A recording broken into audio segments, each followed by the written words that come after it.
So this is a little recap video on what's been happening in the last couple of days. Yesterday was a big day. I signed my divorce papers yesterday and that was a big one.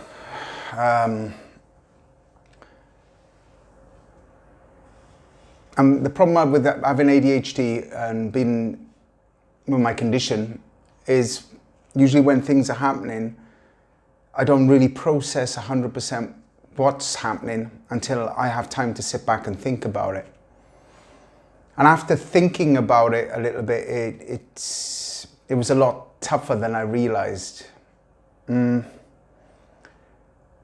would I put it? Well, it's like there's not many things that's a lie. I've been successful at a lot of things, but it's not many things that I was really, really proud of. And one of those things I was very proud of is being able to maintain a relationship, being with somebody that loved me, and managing to get married and stay with somebody for over 14 years. And I didn't think I was ever going to not be in this relationship, but I've realized that, you know, me and Anna, let's just put it this, me and Anna still talk to each other nearly every day, and we still miss each other. I don't know what the future has to hold. But at the moment, I'm in quite a bit of trouble financially.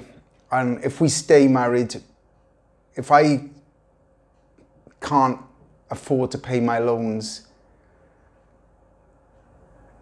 they'll come after Anna, and I don't want that to happen. So I said to her, it's better if we're divorced, because then the debts are in my name and I'm willing to take that. The biggest fundamental problem is, you know, we would have liked more time, but we don't have more time. And I've been going through, you know, a lot of big decisions, and I said, well, we're going to have to do this, even though neither of us don't. But it's just a formality. We got married. Getting married's a beautiful thing, but it boils down to a law-abiding piece of paper. And if you have children and you have wealth, then that's important. But me and Anna's just got the dogs, we've got each other, and we've got debt. We don't have wealth. So the divorce is a formality at the moment. To be honest with you, if we both took half of what each of us owned, we wouldn't end up with much, because we never really bought a lot. We got some nice things. The biggest things I bought was my camper van and my DJ decks, really. My motorbike's really old. It's not worth a lot of money, but it is to me. And most of that stuff has to be sold so I can actually fix my van, because I've got to replace my engine on my van, which is going to cost me about £1,000. And I don't know what the hell I'm going to do, because I wanted to be leaving Sweden round about now. And I can't. I've got to stay here now for at least another month while I fix the engine on my van, because I tried to fix the engine that was in there, but the original problem was when the damage was done to my engine. It was worse than I thought it was, and when I've reassembled it, there's other fundamental problems which I didn't know. So that was a massive blow to me the other day, because I thought that I would have had that £1,000 from my decks to help me to get home, because it's going to cost me about £1.5 to get back, fuel and whatever else. Now I've got to spend £1,000 of that money I was going to get from my decks. Now I've got to sell all of my equipment. Well, I was only going to sell some of it, just to be able to raise enough money to be able to pay for my van to be fixed. A new front windscreen is going to cost me 350 quid. The engine's going to cost me about £1,000 odd, plus I need help to fit it, so I've got to pay somebody to give me a hand, and that's going to cost me a couple of £100, about 300 quid.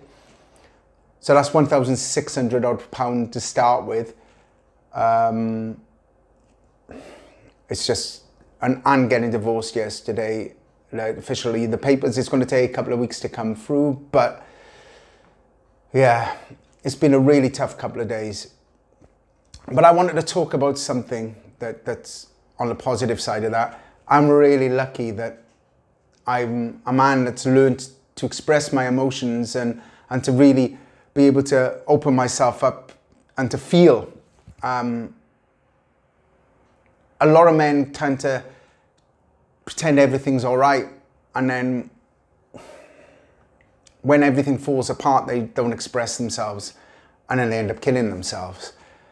And I'm determined to survive this. I'm determined to get through this, but it just keeps smashing the shit out of me. Man, I just need a couple of £1,000 just to get myself out of this shit, man.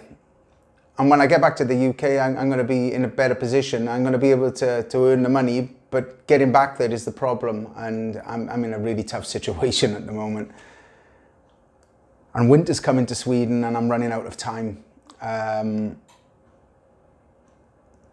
Yeah, so I'm lucky I'm able to express my emotions and I'm able to let my emotions out, because there's a lot of guys that don't, and they end up drinking themselves to death or taking drugs or killing themselves, and that's terrible.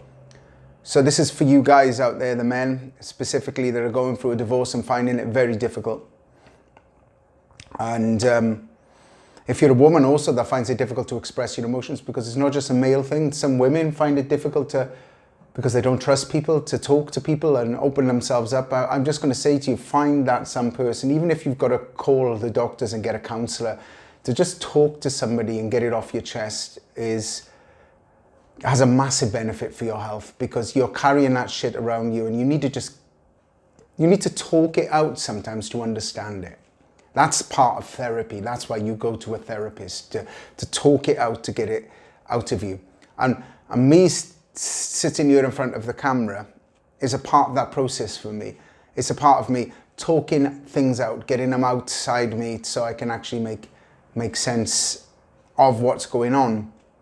And I've had a lot of I've had a lot of response back from a lot of people, how my videos have really helped them. And a lot of people have been sending me love, and that's really helped me. I'll be honest with you, it's really helped me through some of the tough times. I don't like to rely on people. I'm that type of person that likes to stand on my own 2 feet. I've been let down quite a lot in my past by people, and I've only got a couple of friends, I would say, in my life that I truly trust. And even people I thought I could trust let me down as well. So it's, you know, I've had some really tough lessons, and the one thing I've learned in life is you only got yourself. You only have yourself, and you have to stand on your own 2 feet. And you can reach out for help, and you can reach out for support, but do it with a professional that's paid to do it, because it's good to reach out to your friends and get help and love from them. But people have only got so much time, and they've only got so much energy, and they can only do so much because they've got their own lives as well. And people like to help out, but you know, they don't want you to become dependent on them. You need to learn to become dependent on yourself and to trust yourself. And when people say you've got to love yourself before you can be loved, what it also means, you also have to realize all of the love and the compassion, everything you've felt for somebody else come from inside you outwards. So it's time to turn that inwards. Time to turn that love back in on yourself. Time to give yourself some self-love and to respect the person you are. And that's all I wanted to say today. You know, it's been a massive process for me, and it's taught me so much about myself. And on one side, I really wish I wasn't going through this, and on the other side, no matter what happens, I have to be grateful for the experience. So I'm sending some love and some compassion from my heart, and hoping that these videos really help somebody, because I'm not just doing them to be popular. I'm doing them because I want to say something, and I hope that it really helps somebody to feel better and to give them some guidance and make them realize they're not the only one that's going through this, because I know I'm not the only one going through this. And there's people out there, like I said in my last video, going through far worse things than what I am today. And that's it. So if you can, subscribe to my video channel, and the more subscriptions I get, the more reasons I get to keep doing this. A madman's only a mad person that's sat there talking to themselves, not somebody that's talking to people. That's the difference. And I don't want to be a madman. I'd rather talk to people. Love you guys. Thank you for all the support. Bye for now.